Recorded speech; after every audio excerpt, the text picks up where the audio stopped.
Senator Cotton. Well, I am on this side of the dais, so I can say a very simple question that should be asked.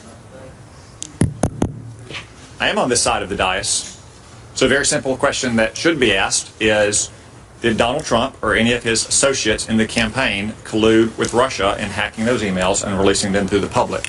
That's where we started 6 months ago.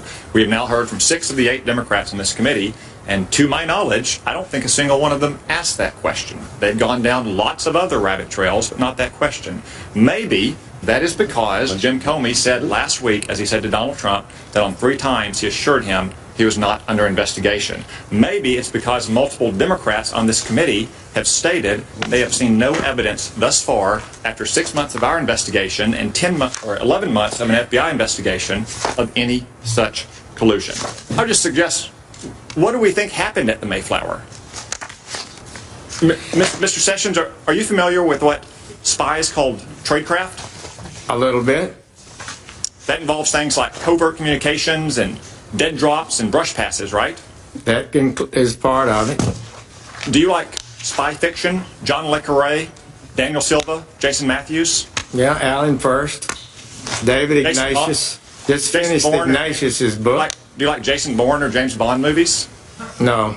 Yes. I do.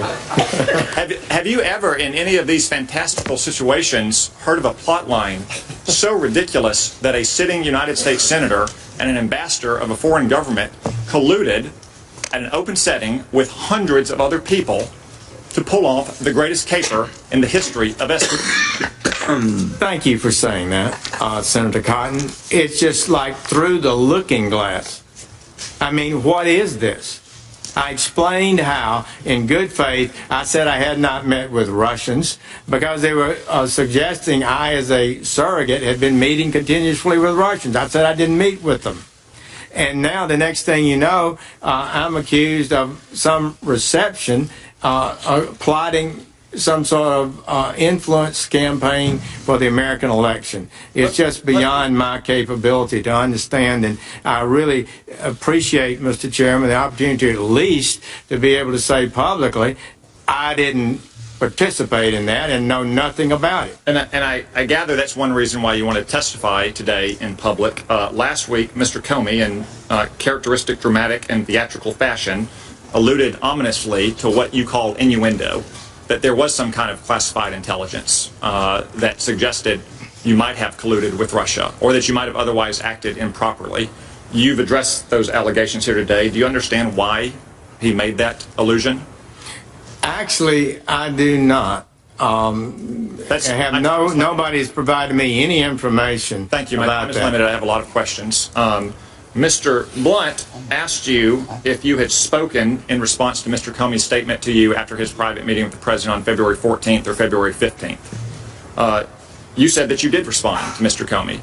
Mr. Comey's testimony said that you did not. Do you know why Mr. Comey would have said that you did not respond to him on that conversation with you on February 14th or 15th?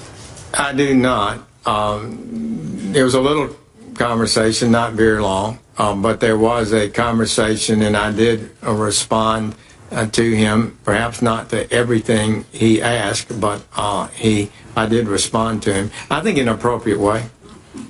Do you know why Mr. Comey mistrusted President Trump from their first meeting on January 6th? He stated last week that he did, but didn't state anything from that meeting that caused him to have such mistrust, to believe. I'm not able to speculate on that. Let's turn to the potential crimes that we know have happened. Leaks of certain information. Here's a short list of what I have. The contents of alleged transcripts of alleged conversations between Mr. Flynn and Mr. Kislyak. The contents of President Trump's phone calls with Australian and Mexican leaders, the content of Mr. Trump's meetings with the Russian foreign minister and the ambassador, the leak of the Manchester bombing suspect's identity and crime scene photos, and last week, within 20 minutes of this committee meeting in a classified setting with Jim Comey, the leak of what the basis of Mr. Comey's innuendo was. Are these leaks serious threats to our national security, and is the Department of Justice taking them with the appropriate degree of seriousness in investigating and ultimately going to prosecute them to the fullest extent of the law? Thank you, Senator Cotton.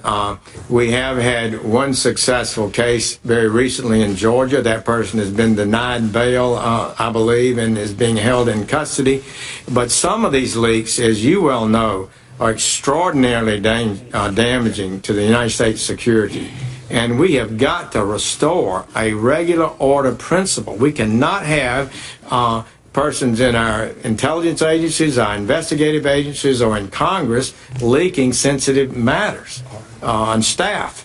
So this is, I'm afraid, will result in, is already resulting in investigations, and I'm fear that some people may find that they wish they hadn't leaked. Thank you. My time has expired, but for the record, it was stated earlier that the Republican platform was weakened on the point of arms for Ukraine. That is incorrect. The platform was actually strengthened. And I would note that it was the Democratic president who refused repeated bipartisan requests of this Congress to supply those arms to Ukraine.